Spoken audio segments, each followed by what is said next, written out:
ESO's newest edition is... Wait, before that, let's talk about where all this came from.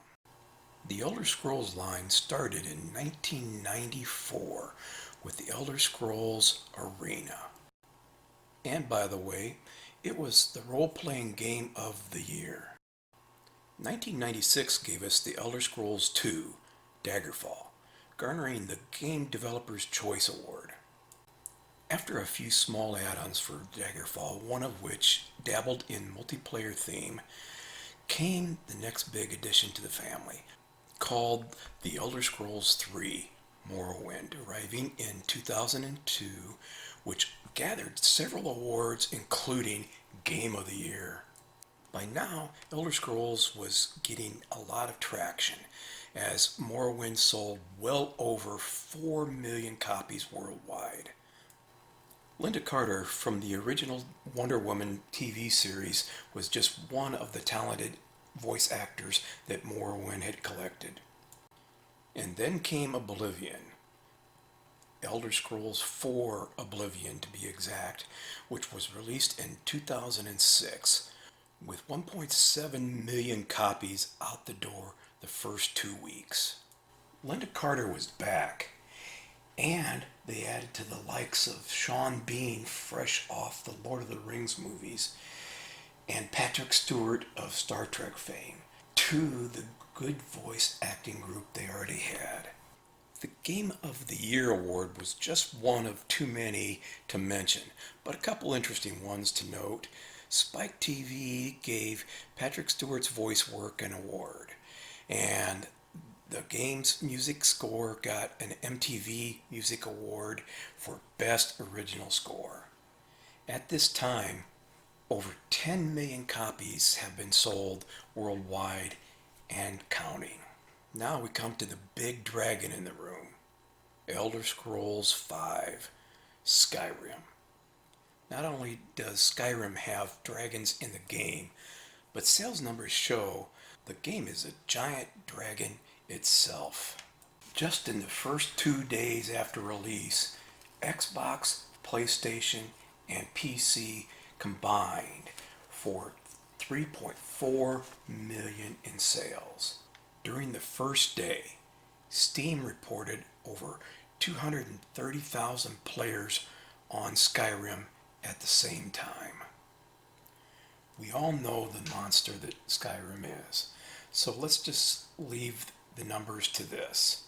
Less than a year and a half later, over 20 million sales worldwide, and another 20 million added on since I stopped counting.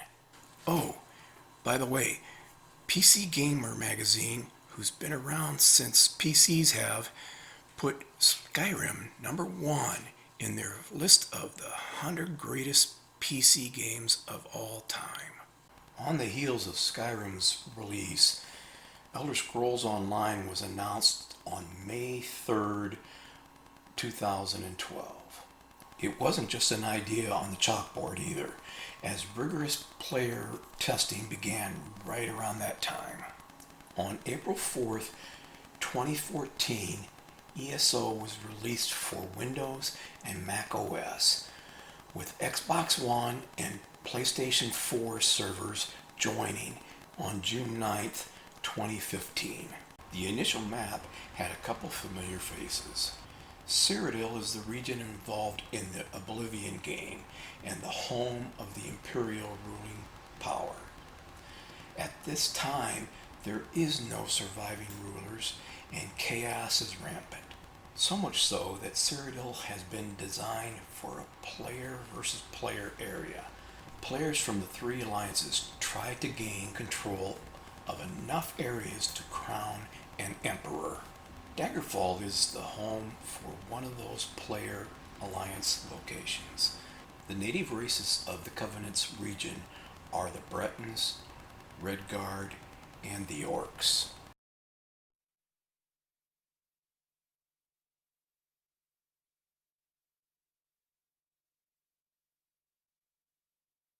The newly crowned queen is dealing with trouble from both in and out of the newly formed Aldmeri Dominion.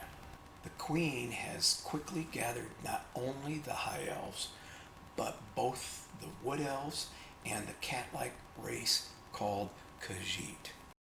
Stretching to the edges of Skyrim to the north and the murky waters of Black Marsh, the Ebonheart Covenant banded together thinking they could stabilize Cyrodiil just like all the other alliances. The Covenant is cobbled together mainly by the Dunmer, Nords, and Argonians. Oh, let's not forget Cold Harbor.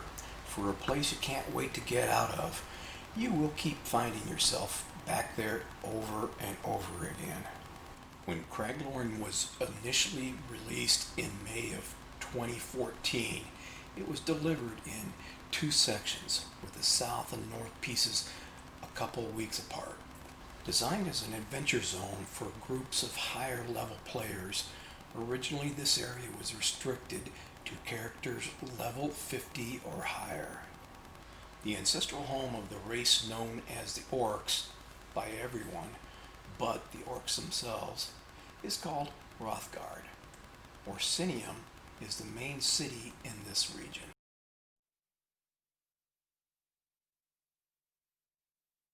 In between Craglorn and Hrothgard, there was another addition, Imperial City. The outer structure had always been there, but there was no way to enter. That all changed at the end of August 2015. The city itself became a miniature version of Cyrodiil, a PvP free-for-all. Players have to keep a lookout over their shoulders in that city as they visit dungeons and crafting stations, etc.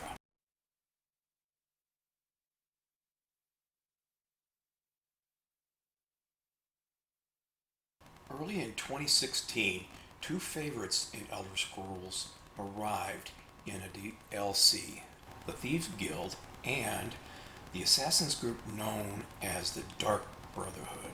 This DLC also opened up regions that harbored the main headquarters of both groups, Hawes Bane and the Gold Coast.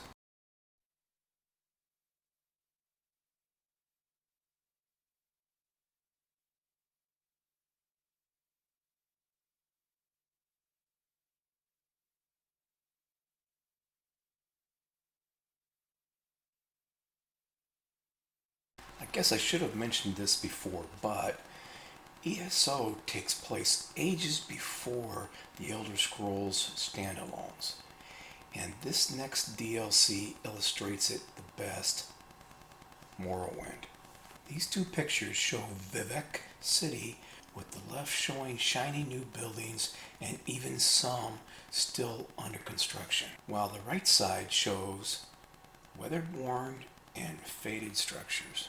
Between these 2 pictures and these 2 maps, the oceans may have risen over the ages, or I might just have global climate change on my mind.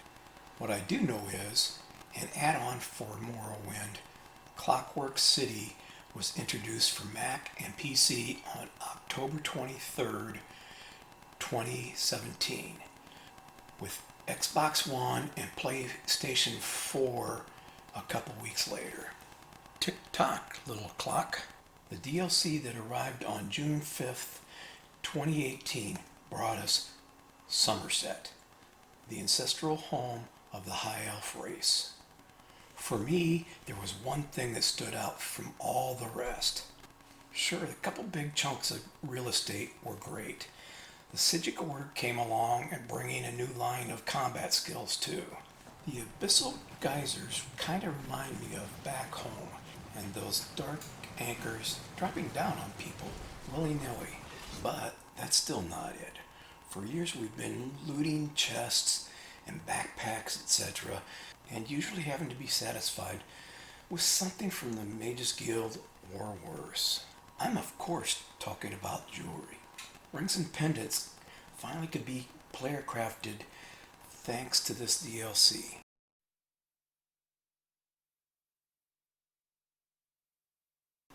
In the late October of 2018, the southern section of the Black Marsh gave us a visit in, pardon the pun, the murky Murkmire area. Murkmire is full of jungles and swamps, along with delves as a group challenge called Black Rose Prison. Fun times there. Through the early parts of 2019, a couple DLCs brought us some cool stuff. Not only teasing us with dragons, one DLC gave us not one, but 2 new group dungeons. And then the other also had 2 group dungeons, as well as a 4-player delve to deal with. Then, suddenly they weren't teasing anymore. Like what the newspaper editors always say, don't bury the lead. And the Dragonhold DLC came in with a crash, bang, and a boom. Oops, the clock on the wall says I'm talking too much. Join me as we move to Chapter 2 as we continue with the adventures of ESO and the hunt for the Graymoor.